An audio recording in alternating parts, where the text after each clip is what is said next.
Una de las cosas que a veces a los cristianos nos amarga o nos desanima es porque nosotros traemos en nuestras mentes expectativas irreales. Cuando nosotros tenemos en nuestras mentes expectativas irreales sobre algo, cuando vemos que no se cumplen las cosas como esperamos, entonces tendemos algunas personas a desanimarse, otras personas se enojan y se amargan. Y tenemos expectativas irreales de muchas cosas en nuestra vida, ¿verdad? En nuestra vida familiar se puede decir una expectativa irreal es cuando nuestros hijos van creciendo, ¿verdad? Pensamos que ellos deberían ser como nosotros pensamos que van a ser, sin tomarnos el tiempo de entrenarlos y de formarlos. Y entonces a veces, sin tomarnos ese tiempo, cuando ellos están entrenándose o aprendiendo alguna cosa y fallan o no lo hacen bien, muchas veces nosotros nos irritamos o no tenemos tolerancia con ellos porque tenemos una expectativa irreal, ¿verdad? A veces también están expectativas irreales con respecto a la pareja, ¿verdad? El cónyuge en el matrimonio. A veces llegamos esperando que la pareja va a ser nuestra alma gemela, ¿verdad? Como lo dicen, o sea, que la persona tiene que ser como nosotros nos gustaría que la persona fuera. Y la verdad es que el Señor ha hecho el matrimonio entre dos personas totalmente diferentes que se complementan. Y cuando nosotros llegamos con una expectativa real sobre el matrimonio, no vamos a estar como esperando cosas que no son reales y por lo tanto no nos vamos a desanimar cuando veamos que la otra persona no es exactamente como nosotros queremos que sea o nos gustaría que fuera, porque esa persona no fue hecha o no está hecha como nuestro igual, sino como nuestro complemento, ¿verdad? Las mujeres somos la ayuda idónea. ¿Qué significa eso? Que tenemos cosas que tal vez al varón le faltan o el varón no es tan fuerte en ellas. Para eso entramos a ayudar, ¿verdad? Y a veces nosotras las mujeres nos frustramos porque estamos esperando que el varón de pronto sea igual de ordenado que nosotras o que maneje las finanzas como nosotras o que tenga cierta idea como nosotras y cuando vemos que no es así, entonces tenemos esa expectativa irreal que nos amarga, ¿verdad? Y viceversa, a veces el varón de pronto dice, ay, no, pero es que mi esposa por todo llora, ¿verdad? Por todo hace un drama, no se le puede decir nada porque esperan también que uno sea como ellos. Pero cuando uno se quita esas expectativas irreales de la mente, y va con la palabra de Dios, entonces uno empieza a organizar en su mente y a esperar cosas que uno sabe que son posibles y dejar atrás, dejar de esperar cosas que solo son creadas por esta sociedad y por la mente de uno, ¿verdad? O por las costumbres de uno. Pero quiero hablarle que no solo están esas expectativas irreales en nuestra casa, sino también en los caminos de Dios, hermanos. Tenemos ciertas expectativas irreales que hace que muchas veces la gente se desanime o se desconcierte o muchos se amarguen, ¿verdad? Una de ellas es, por ejemplo, que no pensamos que cuando Dios nos manda algo vamos a tener oposición. Eso para nosotros no está en nuestra mente. Y cuando leemos el libro de Nehemías, vemos que Nehemías y todos los que volvieron después del cautiverio a Jerusalén, que querían levantar otra vez la ciudad, que querían levantar el templo, que querían levantar las murallas, vemos que los habitantes de las ciudades alrededor estaban en contra de ellos y que duraron muchísimos años oponiéndose a que Nehemías, Esdras, Zorobabel y todos los que volvieron pudieran levantar, ¿verdad? Y a veces no pensamos en eso, en que cuando nosotros tratamos de hacer la obra de Dios o de reedificar nuestra vida en Dios o hacer el propósito de Dios, va a haber oposición, hermanos. Por eso les hablo de las expectativas irreales, porque a veces tenemos una expectativa de que si Dios nos mandó a hacer algo, entonces todo va a ser un fluir constante y que nada se nos va a hacer difícil. Y cuando nos encontramos con oposición, cuando nos encontramos con persecución, cuando nos encontramos con pruebas, entonces ahí es donde nosotros como que nos destanteamos, ¿verdad? Decimos, pero ¿qué pasa? Otra expectativa irreal es que pensamos que nada más siendo fieles algún periodo de tiempo, entonces ya nuestra vida de muchos años va a cambiar de la noche a la mañana. Y no estamos esperando a que nuestra fidelidad sea probada. Y quiero decirle, hermanos míos, que esa es una expectativa irreal que también a veces tenemos, porque la verdad es que Dios, hermanos, prueba nuestra fidelidad.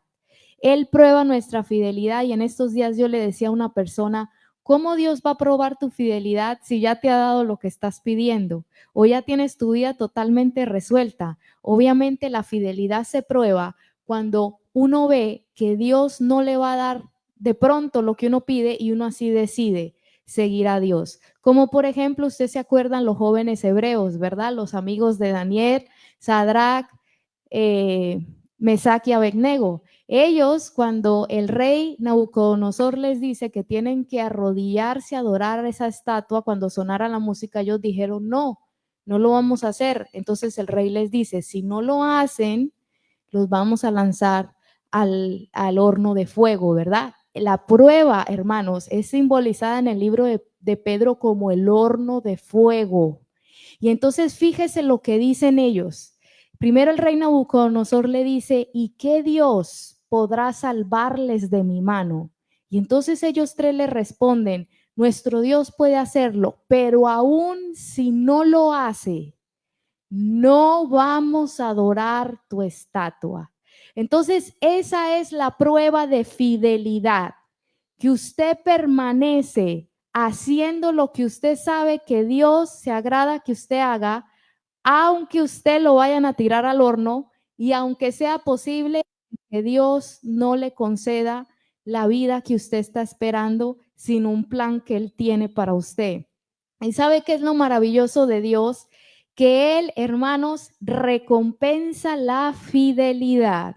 Yo hoy le estaba diciendo esto a mi esposo, que la gente no sabe que la recompensa de la fidelidad que uno tiene hacia Dios es a veces tan tremenda que nuestra mente no alcanza a imaginarse. Él nos recompensa con bendiciones, Él nos recompensa con paz en el corazón, Él nos recompensa con arreglando situaciones, usando las cosas que estaban mal en nuestra vida ahora para gloria de Él.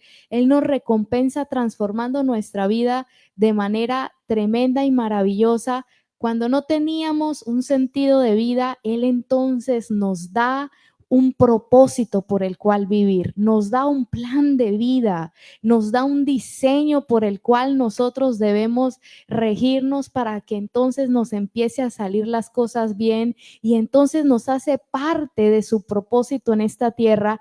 Y quiero decirle que no hay nada más alentador y vivificante para una persona que tener un propósito de vida, que saber que está viviendo no solo porque vive para trabajar o para pagar sus biles o para sobrevivir en esta sociedad, sino que sabe que tiene un propósito más grande, de que es instrumento de Dios para un propósito que trasciende más allá de esta tierra, que fue creado para algo, que fue pensado para algo, que está respirando y está vivo porque el Dios Todopoderoso tiene una asignación de vida para él. Saben, estos días estaba escuchando a una entrevista de unos psicólogos muy famosos y ellos estaban diciendo que hoy en día la gente sufre de mucha depresión, mucha gente no quiere vivir, mucha gente está con ataques de ansiedad, con pensamientos suicidas y les preguntaron cuál es la razón principal por la que la gente está viviendo esto y a mí me impactó. Y estos eran psicólogos seculares, hermanos, no cristianos, seculares. Y a mí me impactó la respuesta. Ellos dijeron, la razón es porque ellos no tienen sentido de vida.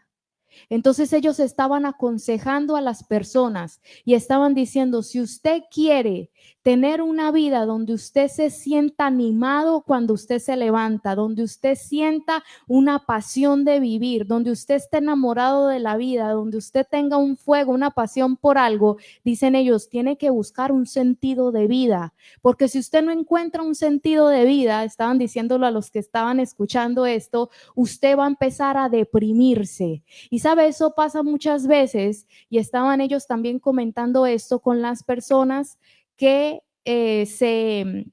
¿cómo se dice? Se retiran, ¿no? A cierta edad las personas se retiran del trabajo y muchas de estas personas se deprimen, hermanos. ¿Por qué se deprimen? Porque ya no tienen un sentido de vida, ya se retiraron del trabajo, ya su rutina continua diaria ya no está, sus hijos ya se fueron de la casa y entonces ellos empiezan a deprimirse porque ya su identidad y su propósito de vida era su trabajo y su rutina, y al ya no tener esto, ellos se sienten deprimidos. Otros que también se deprimen mucho son los deportistas de alto rendimiento cuando se retiran, hermanos. Estaba escuchando de un futbolista muy famoso que era ovacionado por las masas y duró mucho tiempo en el fútbol y era uno de los mejores del mundo.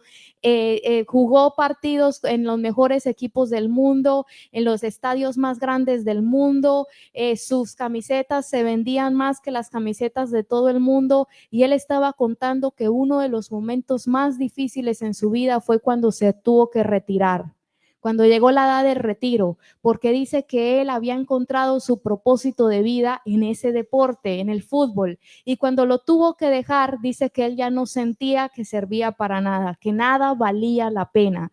Entonces a mí me sorprende eso y pienso que por eso es que la Biblia nos habla de que Dios nos creó a nosotros con un propósito, que nosotros no somos personas que estamos en este mundo al azar, que el Señor tuvo un diseño para nosotros. Dice la Biblia que desde antes de la fundación del mundo, Él tuvo un plan, Él tuvo un propósito. Él es el creador de todas las cosas y déjeme decirle que Dios no crea nada sin propósito. Él creó todo lo que creó dijo que era bueno y lo creó con un propósito, para algo, con un fin. Cada persona que está en esta tierra tiene algo dentro de sí que es potencializado cuando encuentra el propósito para el cual fue hecho.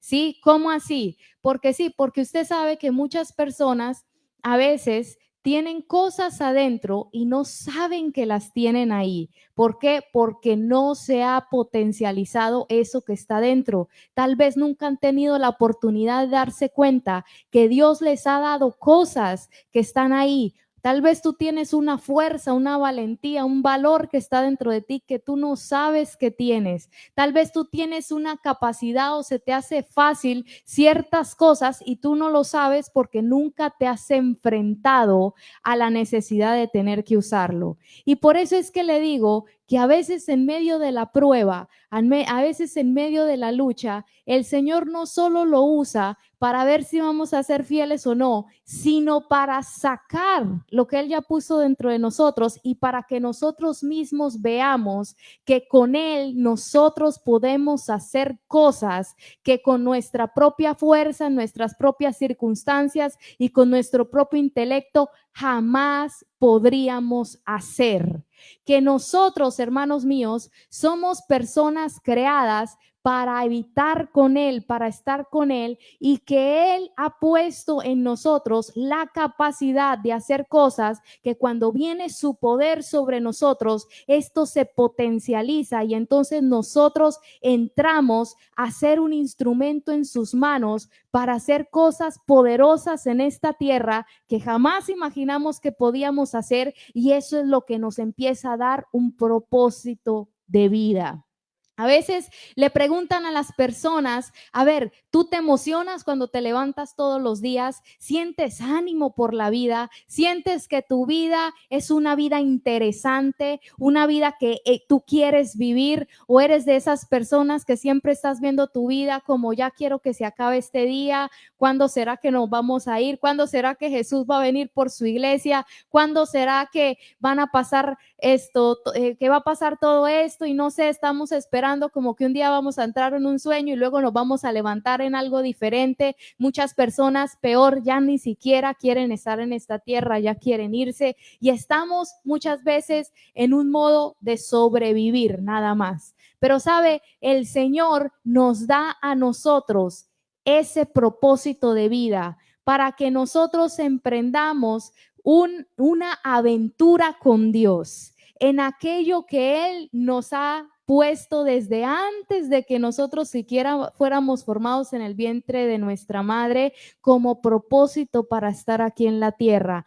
Una vida, hermanos, que sea de digna vivir. ¿Por qué le digo esto? Porque sabe, esta vida, nosotros solo tenemos esta oportunidad de vida para sacar el provecho de nuestra fe. Después que ya estemos allá viendo al Señor, no vamos a poder tener fe, porque la fe es la certeza de lo que usted no ve, ¿verdad? Y entonces dice Jesús que bienaventurados son los que creyeron sin haber visto. O sea que nosotros ahora podemos tener una fe sobrenatural como la tuvo Abraham, como la tuvo Pablo, como la tuvo todos esos héroes de la fe, porque fueron gente que creyeron que el Señor los estaba llamando de ser gente simple y común a hacer algo poderoso con Dios, que los estaba sacando de la simpleza, del aburrimiento del mundo común y corriente para hacer algo glorioso de esa vasija de barro. Son gente que creyó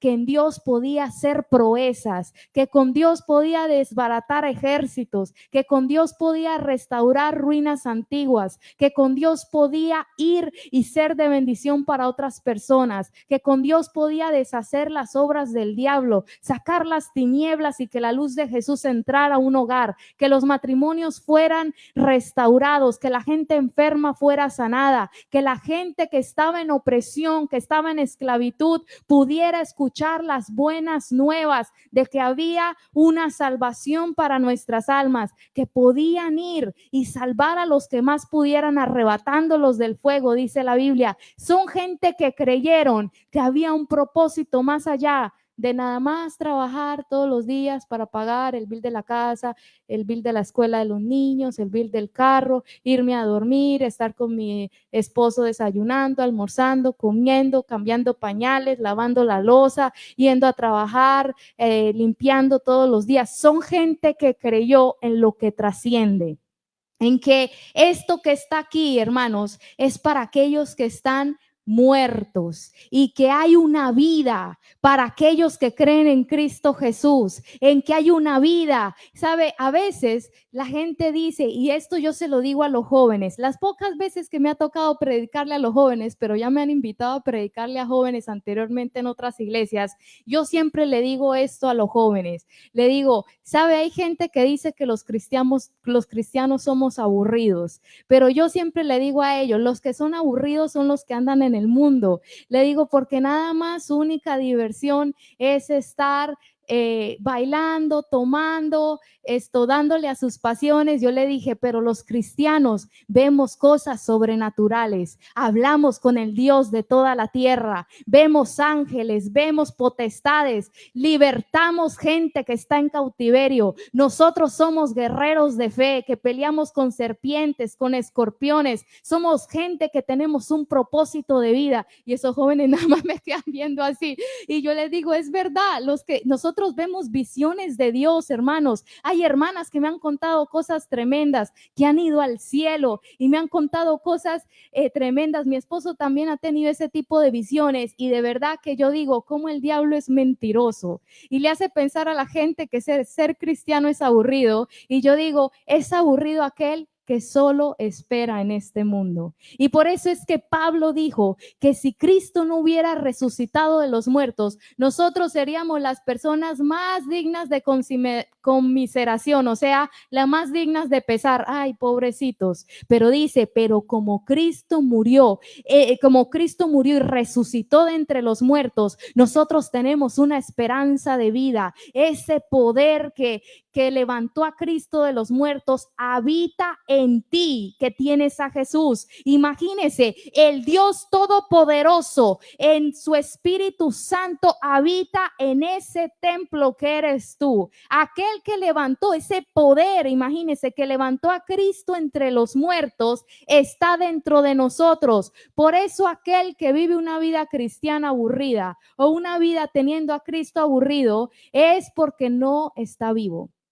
porque no está vivo en el Señor. Y ahí voy a entrar con el pasaje en Eclesiastés 9:4, dice, aún hay esperanza para todo aquel que está entre los vivos, porque mejor es perro vivo que león muerto. Que mejor es perro vivo que león muerto. Y mire, les estaba comenzando a hablar sobre las expectativas irreales, ¿verdad? Nos quedamos en esa de que cuando nosotros pensamos que no va a haber oposición y entonces cuando vemos la oposición nos desanimamos. Y otra expectativa irreal que tenemos nosotros los cristianos y que necesitamos quitarla de nuestra mente es que va a haber un día donde nosotros vamos a tener toda nuestra vida en perfección tal de que ya no vamos a necesitar que Dios obre en alguna área de nuestra vida. A veces quisiéramos que todas las áreas de nuestra vida marcharan al pie de la letra, ¿verdad? Que nuestros hijos, nuestro matrimonio, nuestra parte emocional, ¿verdad? O nuestro ministerio, o la parte laboral, o la parte de las finanzas, que pensamos que va a llegar un momento donde nosotros vamos a entrar en una paz, donde no nos vamos a preocupar por nada. Y ese es el sueño que muchas veces perseguimos. ¿Sabe? Yo le voy a decir eso. Hace años el Señor me mostró que eso jamás va a pasar. Y yo como que al principio, como que cuando caí en cuenta, como que eso me quiso simbrar. Pero ¿sabe por qué Él me dijo, eso nunca va a pasar? Porque entonces no necesitarías de mí más. Y entonces me di cuenta, y Él me estuvo un poco explicando, de que nosotros siempre vamos a ser llamados a hacer cosas que están fuera de nuestra capacidad para que la gloria sea de Dios. ¿Usted sí me está entendiendo eso? Nosotros siempre vamos a pasar por situaciones donde humanamente no somos capaces de salir adelante, para que cuando salgamos adelante digamos, fue Dios el que me sacó adelante. Nosotros siempre vamos a pasar por lugares, por circunstancias, por temporadas, vamos a enfrentarnos a desafíos y a retos que van más allá de nuestra capacidad, hermanos, de nuestra capacidad intelectual, de nuestra capacidad de fuerza humana, de nuestra capacidad financiera, de nuestra capacidad emocional. Sí, cuando nos vamos a enfrentar a ese desafío vamos a tener temor, y esa es una de las, a veces, de las cosas que no estamos pensando, y por eso es que a veces al cristiano le cuesta caminar en fe, porque pensamos que el caminar cristiano tiene que ser algo seguro para nosotros sentirnos en seguridad. ¿Sí me está entendiendo? Pensamos que todo tiene que estar en el control nuestro para nosotros caminar en seguridad. Cuando vemos que algo se sale de control o que algo no está caminando como nosotros pudiéramos resolverlo en nuestra fuerza humana, entonces de una vez entramos en inseguridad y en temor, porque pensamos que el caminar en fe es que vamos a tener la provisión antes de ver la necesidad, es que vamos a tener todas las cosas antes de enfrentarnos al desafío. Y entonces cuando enfrentamos cosas que se salen de nuestro control humano, ahí es que nuestra fe empieza a tambalear y nos empezamos a sentir mal, porque tenemos esa expectativa irreal. Pensamos que vamos a tener que estar en todo seguro para nosotros estar en una seguridad. Y déjeme le digo qué es la fe. La fe es usted caminar en seguridad aunque no esté caminando en un lugar seguro.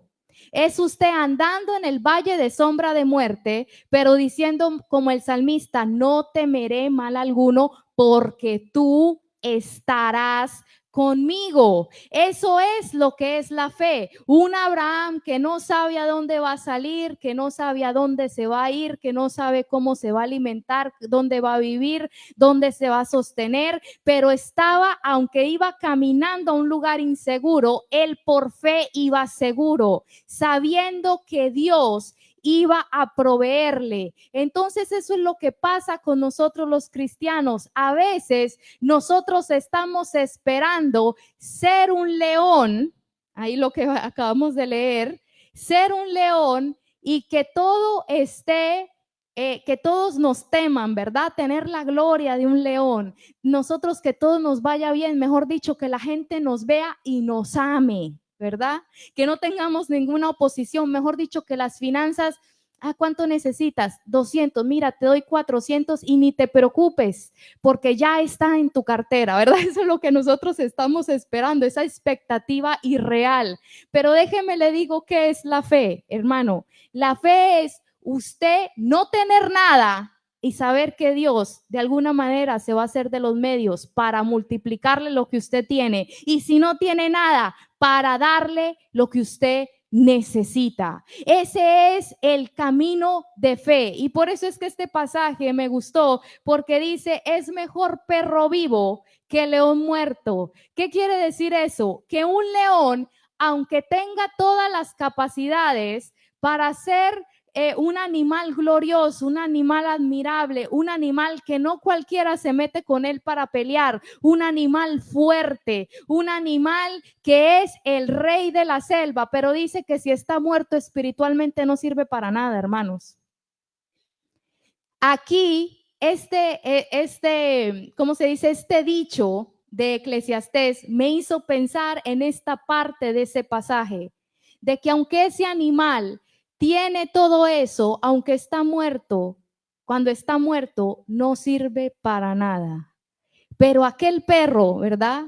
Que es menospreciado, aquel perro que no tiene tanta fuerza, que con una patada, hermanos, lo tiran lejos, ¿verdad? Que a veces no es muy querido, que no es muy agraciado como el león. Si usted se va a un zoológico, usted nunca va a ir a querer ver un perro, ¿verdad? Usted quiere ir a ver el león, porque el león es un animal glorioso que todo el mundo quiere aplaudir, que todo el mundo admira. Y el perro es un animal que usted lo ve en la calle y la gente no le importa si el perro vive, si el perro muere. Pero mire lo que dice aquí. La diferencia es si el perro está vivo y si el león está muerto. O sea, ¿qué nos quiere decir el Señor aquí? Que aunque el perro no tenga mucha capacidad o no tenga mucha gracia o no tenga mucha importancia para los demás, si está vivo, hay una esperanza para él. Dios puede hacer algo glorioso con ese perro. Dios lo puede levantar, Dios lo puede usar. La gloria del Señor puede venir sobre ese perro y puede hacer cosas gloriosas. Pero mire, el león, aunque sea un animal con mucho intelecto, con muchas capacidades, con muchas cosas bonitas, si está muerto, no hay esperanza para él. Lo que usted se tiene que preocupar en su vida es de buscar a Dios, de caminar en fe, de caminar en fidelidad, de estar constantemente buscando al Señor, avivarse espiritualmente, porque aunque usted sea poca cosa o tenga poca fuerza o tenga pocas habilidades, si usted está vivo espiritualmente, entonces el Señor puede hacer cosas gloriosas con usted. Y aunque usted sea la persona más inteligente, más capaz, con más fuerza, si usted está muerto espiritualmente, usted no va a ir para nada. Usted está totalmente anulado. No hay fuerza en usted. Usted se va a estar deprimido, usted va a estar temeroso, usted va a estar con problemas emocionales, usted va a estar con opresiones, usted va a estar con problemas en su casa. ¿Por qué, hermanos? Porque la persona que está muerta espiritualmente sufre de muchas cosas que trae la muerte y entre ellas, hermanos, es la descomposición, ¿verdad?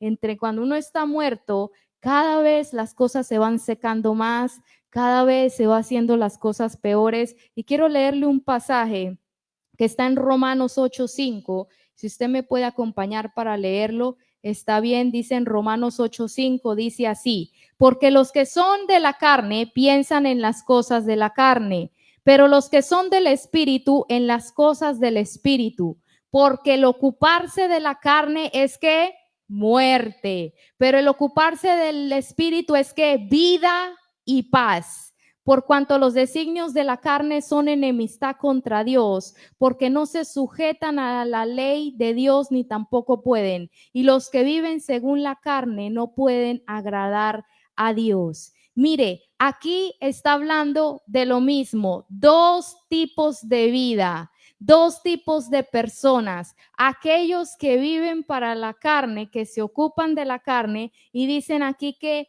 trae muerte, ¿verdad? Esa vida. Pero aquellos que se ocupan del Espíritu, dice la Biblia que hay vida y hay paz en esas personas, ¿sabe? Y cuando a mí me gusta otra versión que dice, cuando dice ocuparse, usa la palabra de estar absortos, así dice esa versión. Entonces, ¿qué significa estar absortos? Es que dirige toda su atención a una actividad o a un pensamiento, aislándose de lo que le rodea.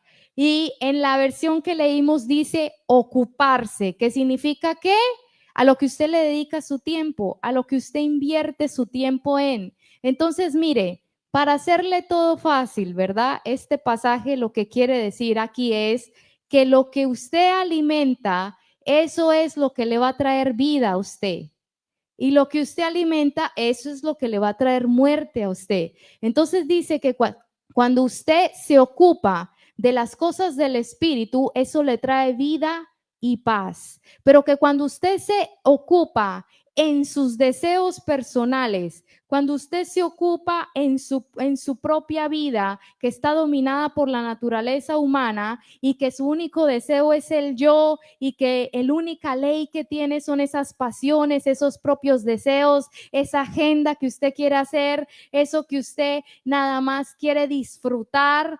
Esas cosas, cuando usted nada más se ocupa de eso y no se ocupa de las cosas espirituales, entonces, ¿qué empieza a pasar con nosotros? Hermanos, nos empezamos a secar y nos empezamos a morir. Entonces, ¿qué es lo que yo le quiero decir a usted en este día? Hermanos, que nosotros no podemos vencer algo que nosotros alimentamos. Usted no va a poder vencer la muerte espiritual, la sequía espiritual, ¿cómo se dice? El ánimo de vivir en una vida carnal, en el pecado, o como ustedes saben, las obras de la carne, ¿verdad? Que anda en envidias, que anda en fornicaciones, que anda en amarguras, que anda en contiendas, etcétera, etcétera. Usted no va a poder vencer todas esas cosas si usted alimenta esas cosas. Usted no va a poder tener una vida de Dios. Usted no va a poder ser fuerte en las cosas espirituales si usted casi no alimenta su vida espiritual, si usted casi no alimenta su espíritu, sino que al contrario mantiene ocupado, por eso dice el ocuparse, mantiene pendiente, pensando, ocupado, dedicando su tiempo a las cosas que traen muerte, o sea, a las cosas que son nada más ocupándose de su vida propia. Pero el que vive en el Espíritu, ¿qué pasa?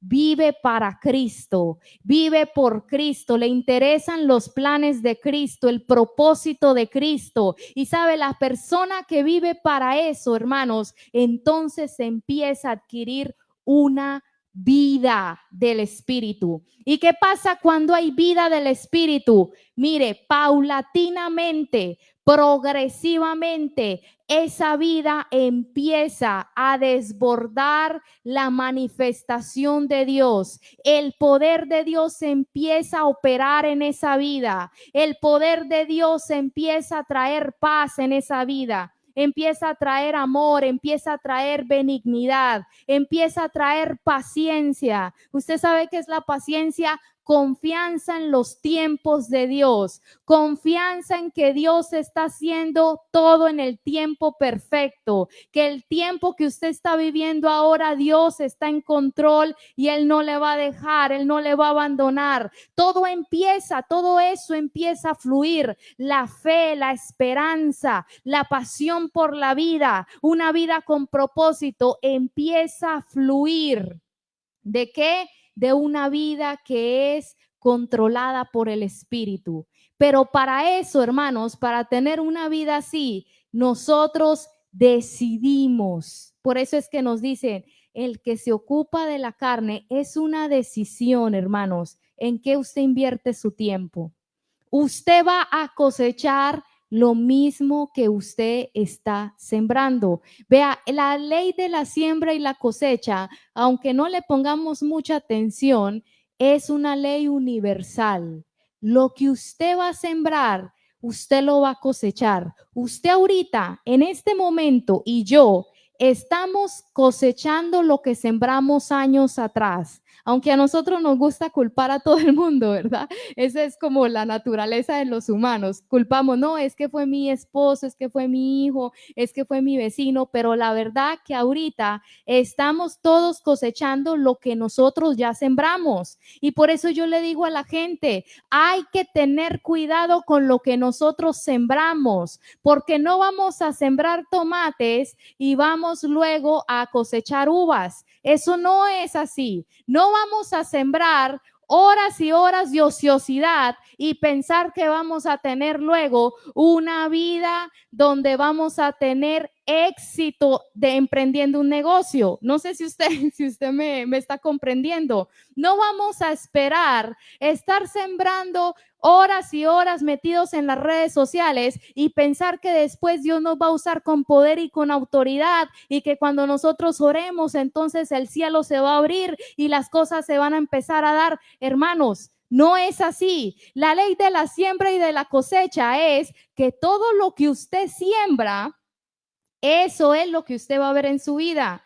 Todo lo que usted siembra en sus hijos, eso es lo que usted va a ver en su vida. Por eso es que la Biblia dice, dedique tiempo formando a sus hijos, dedique tiempo dándole buen ejemplo a sus hijos, dedique tiempo mostrándole a sus hijos con su vida que Dios es primer lugar. Porque sabe, a veces los padres tenemos un error, hermanos, que nosotros queremos mostrarle a los hijos con palabras cosas que nosotros no hacemos. Pero sabe, siempre los hijos, lo que más les impacta,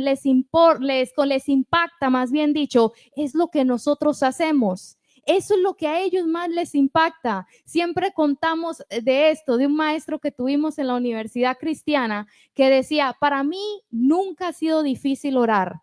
Dice, yo desde chiquito fui niño de oración. Y nosotros, ¿pero cómo? Y dice, sí, porque yo desde siempre me acuerdo que mi papá se levantaba todas las mañanitas y como allá hacía mucho frío, se iba al parqueadero y ahí se hincaba y se ponía a orar. Y entonces dice que ellos crecieron igual, haciendo lo mismo, porque veían a su papá. Y él dijo, mi papá nunca se sentó a enseñarnos de la oración, pero nosotros veíamos que él era un hombre de oración. Entonces a veces nosotros queremos que nuestros hijos se metan con Dios, que nuestros hijos lleven caminos de rectitud, que nuestros hijos sean gente íntegra, que nuestros hijos tomen en serio las cosas de Dios, pero ellos ven que nosotros no lo hacemos, hermanos, que la gente no lo hace. Y por eso es que a veces nosotros vemos que los hijos ya están grandes y están en caminos torcidos y la gente dice, wow, pero ¿por qué? No entiendo por qué. No quieren nada los hijos con Dios. ¿Por qué? Porque cosechamos el no ponerle atención,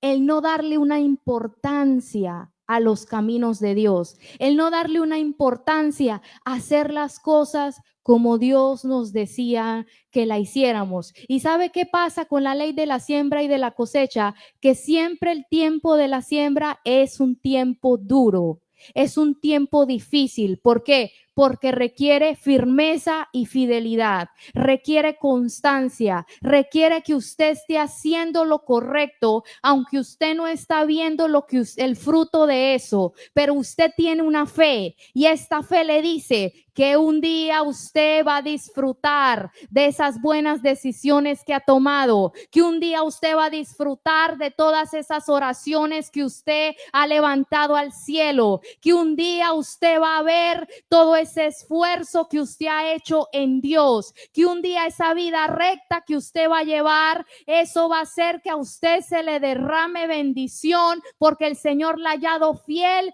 como halló a Daniel, que dice que sus enemigos le buscaban dicen los mexicanos, tranza, ¿verdad? Le buscaban cualquier chanchullo, decimos en Colombia, en su trabajo y no se lo encontraban, porque él era una persona recta. A veces, hermanos, estamos sembrando, haciendo actividades que no están rectas, que son actividades que roban a alguna persona o que son injustas con una persona o que estamos haciendo cosas que no están bien hechas y pensamos que esas consecuencias no nos van a alcanzar, hermanos. Y después vemos que en nuestra casa pasan cosas o que vemos que en nuestras finanzas pasan cosas y sabe, a veces, hermanos, cuando uno hace las cosas rectas, a veces se sufre. Y eso le pasó a Daniel. Usted se acuerda, ¿verdad? Que lo echaron, lo tiraron al foso de los leones. Eso también le pasó a José cuando él estaba haciendo todo recto. Injustamente lo acusaron de algo, pero sabe, después hubo una cosecha de esa rectitud, de esa fidelidad. Entonces, ¿qué es lo que yo le digo a usted en este día? De que necesitamos comprender de que si nosotros no sembramos para el Espíritu, no sembramos para las cosas de Dios, no podemos pretender que vamos a tener una vida espiritualmente bendecida. ¿Sí? No vamos a pretender que vamos a andar en fe, que vamos a ser gente de fe, que vamos a ser gente de oración, que el Señor nos va a llevar a un ministerio, que vamos a ver nuestros hijos sirviendo a Dios si nosotros nos la pasamos enfocados en las cosas que son para nuestro propio provecho, para nuestra diversión, para nuestras pasiones, para los deseos de nuestro cuerpo, ¿verdad? Si nos estamos por ahí pereciendo aquí y allá, dice la Biblia que el perezoso dice un dormir aquí y un dormir allá, y dice, y la necesidad vendrá a su casa como un hombre armado. Y también dice la Biblia que el perezoso duerme todo el verano y dice, y en el invierno pasa hambre. ¿Por qué? Porque en el verano, hermanos, es donde la gente trabaja para recoger luego comida para en el invierno comer. Y entonces por eso nos da el ejemplo de las hormigas. Dicen que son un pueblo esforzado, que están trabajando todo el verano para en el invierno poder comer. Entonces este ejemplo nos los da ¿para qué? Para que nosotros entendamos que si nosotros queremos llevar una vida en el poder de Dios, ver que Dios haga cosas maravillosas, que Dios transforme nuestra vida, que la bendición de Dios esté con nosotros y que estemos en seguridad, aún en medio de momentos donde humanamente no se puede estar seguros, donde seamos gente de fe, que no nos dé miedo caminar porque entendamos como David, de que aunque todos tenían miedo de aquel gigante, él estaba con una seguridad, una fe, sabiendo de que Dios de los Jehová de los ejércitos estaba con él y él podía vencer ese gigante. Y usted sabe que es un gigante, ¿verdad? Un gigante es algo que nuestras propias fuerzas, hermanos, hasta nos da temor voltear a mirar. Porque es tan grande el problema que nosotros no tenemos la capacidad humana para derribarlo.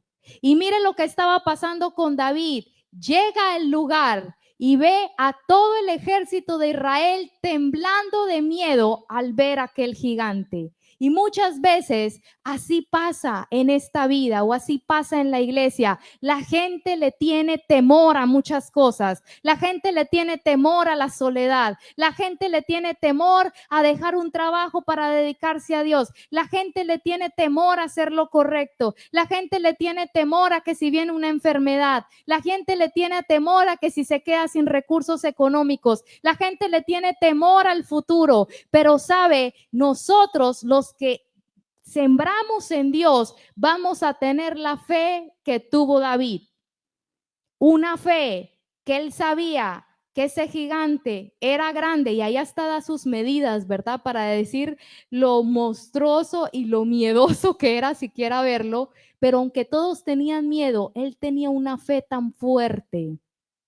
Y mire lo que dijo Jesús, que si nosotros tenemos una fe, así sea tan pequeña como un grano de mostaza, le podemos decir a un monte, ¿qué es ese monte? A un problema, que se desarraigue y que se ponga en el mar, dice la Biblia que esto pasaría. ¿Por qué? Porque la fe tiene mucho poder. La fe es algo que el Señor nos ha dado y que si nosotros crecemos en fe, vamos a poder estar confiados en cualquier circunstancia, sea buena, sea mala, sea adversa, en cualquier desafío, vamos a tener la confianza de David, de saber de que Jehová de los ejércitos estaba con él y que aunque todos tenían miedo, él sabía que él se iba a llevar la victoria. No por sus fuerzas, sino porque Dios estaba con él. Y así pasa, hermanos. A veces queremos ser gente de fe. A veces queremos ver a Dios obrando cosas sobrenaturales, haciendo cosas que no nos van a llevar a lo sobrenatural. No es así, hermanos. Por eso es que este pasaje dice que los que se ocupan en la carne, dice que lo que trae es muerte. Y por eso es que la iglesia, muchas veces las personas están muertas espiritualmente. ¿Usted cómo puede discernir cuando hay una persona que se está secando, que se está muriendo espiritualmente? No tiene sentido de propósito en la vida. No tiene ánimo por las cosas de Dios. Las cosas de Dios ya no son una pasión para esa persona. Las cosas de Dios son un tedio, son un aburrimiento. Las cosas del Señor ya no le llaman la atención, sino que al contrario, se siente con temor, se siente con miedo, se siente abrumado, se siente angustiado, se siente afanado. Cualquier cosita lo derrumba, cualquier cosita lo hace entrar en turbación, cualquier cosita que pasa, entonces ya siente una inseguridad, un temor. Pero eso es por qué, hermanos, porque cuando uno no está metiéndose con Dios, uno se muere espiritualmente. Uno se muere espiritualmente. Y en Levítico 6:12, y esto es un pasaje de una figura del tabernáculo, pero también es una figura de nuestra vida espiritual. Y dice así: y el fuego encendido sobre el altar no se apagará, sino que el sacerdote pondrá en él leña cada mañana y acomodará el holocausto sobre él y quemará sobre las grosuras, sobre él, perdón, las grosuras de los sacrificios de paz. El fuego arderá continuamente en el altar, no se apagará. Entonces, vea, hermanos, aquí nos dice que el Señor desea que nuestro fuego, el fuego en nuestro corazón, siempre esté ardiendo, que no se apague. Y aquí nos da la clave de cómo hacerlo, ¿verdad? Ahí él le dice que es al sacerdote y todos sabemos, hermanos, que en Cristo Él nos ha llamado a ser sacerdotes, ¿verdad? Entonces, el secreto para que el fuego no se apague es, primeramente, el esfuerzo del sacerdote, ¿verdad? ¿Por qué? Porque el sacerdote tenía que ir todas las mañanas, esto que indica todos los días, a recoger la leña. ¿Para qué? Para alimentar el fuego. ¿Sí? ¿Para qué era la leña? Para alimentar el fuego. Entonces, ¿cuál es la responsabilidad del sacerdote? La responsabilidad del sacerdote no es crear el fuego, es alimentar el fuego. Y para alimentar el fuego tenía que esforzarse, trabajar todos los días alimentando ese fuego, consiguiendo la leña. Y luego dice que tenía que sacrificar después y quemará sobre él las grosuras de los sacrificios de paz, acomodará el holocausto sobre él, dice a él, y entonces el fuego no se apagará. Entonces, ¿qué es lo siguiente? Sacrificio, hermanos. Esfuerzo y sacrificio. ¿Cuál es el sacrificio? Algo que a usted le cuesta. Si a usted se le es fácil hacer algo, eso no es un sacrificio para usted. El sacrificio es algo que a usted le cuesta hacer. El sacrificio es cuando el Señor le pide que usted haga algo y usted no lo quiere hacer. El sacrificio sería decir: pongo a un lado lo que yo quiero y voy a hacer lo que Dios dice que yo quiera. El sacrificio es que el Señor le pide que usted haga algo y usted está cansado, y es sacrificio levantarse porque usted está desanimado e ir. ¿verdad? Porque si usted está animado, si usted dice, no, yo quiero ir, eso no es un sacrificio. El sacrificio es cuando a usted le cuesta, cuando usted está dispuesto a morir a cosas, a deseos, a planes suyos, agendas que usted tiene por poner por enfrente o por prioridad a Dios. Entonces esas son las cosas que hacen que el fuego continúe, que usted esté vivo espiritualmente, que pueda haber vida de Dios en usted, que usted después, años más adelante, recoja el fruto de esa siembra que usted ha hecho en el espíritu. Y sabe, había un caso de una muchacha que yo estuve aconsejando años atrás, que ella sufría de ataques de ansiedad. Y entonces ella era una persona que trabajaba mucho.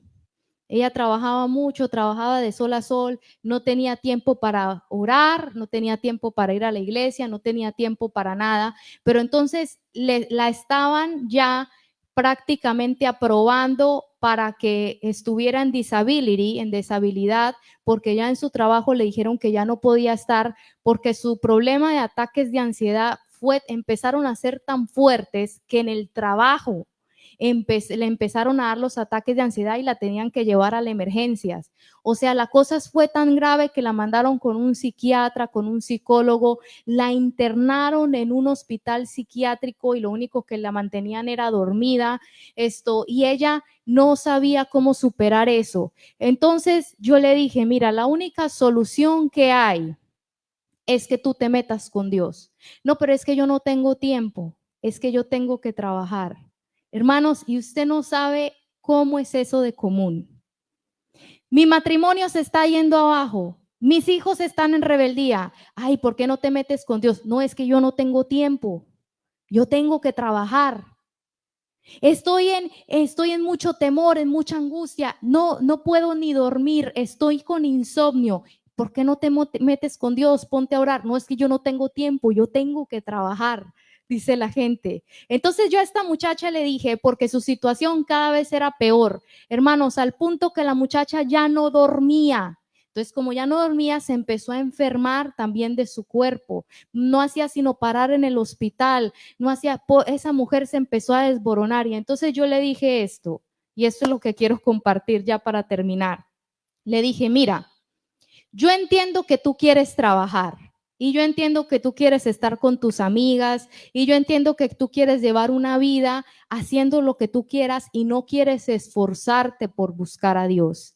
Y yo le dije, yo te puedo comprender eso, que tú eso es lo que quieres hacer. Yo le dije, pero no vayas a esperar de que tú vas a ver un cambio haciendo esas cosas. Yo le dije, más sin embargo, las personas que hemos tomado la decisión de buscar a Dios y aunque no ganemos tanto dinero, ¿verdad? Porque hemos tenido que decirle no al trabajo cuando tenemos responsabilidades en la casa de Dios, tal vez no vamos a ganar al principio el mismo dinero.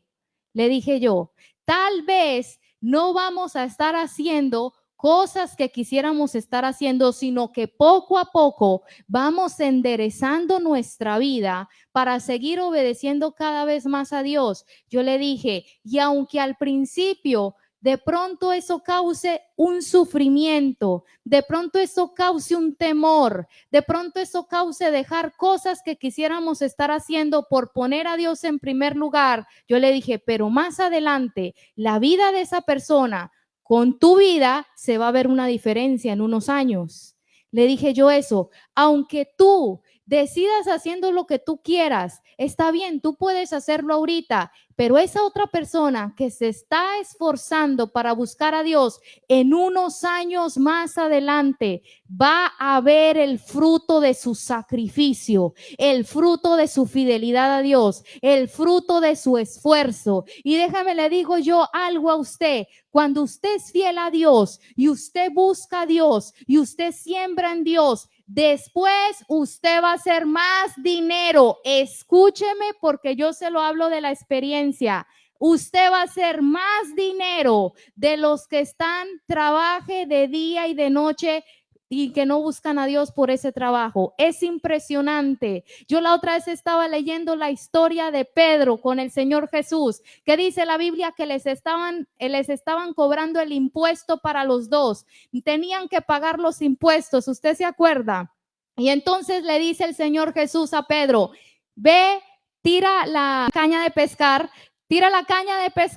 y entonces al primer pez que saques, ahí en la boca va a traer la moneda. Usted se acuerda, ¿verdad? Y entonces Pedro lo saca y dice la Biblia las siguientes palabras, y lo que había en la moneda alcanzaba para pagar los impuestos de los dos. Y entonces ahí yo me puse a meditar y yo me puse a pensar, bueno, esto lo consiguió Pedro sin trabajar. Ese dinero alcanzaba para los impuestos de los dos. ¿Cuánto habría que haber trabajado Pedro para conseguir ese dinero? Tal vez tenía que haber pescado toda la noche, luego tenía que haber limpiado la red, limpiado los pescados, llevar los pescados a venderlos para luego obtener el dinero. Entonces yo dije, ¿y aquí qué hizo? Nada más un pescadito y ahí ya estaba el dinero. Entonces ahí me mostró, hermanos míos, de que Dios sale sobrenaturalmente a proveer a aquellos que se están preocupando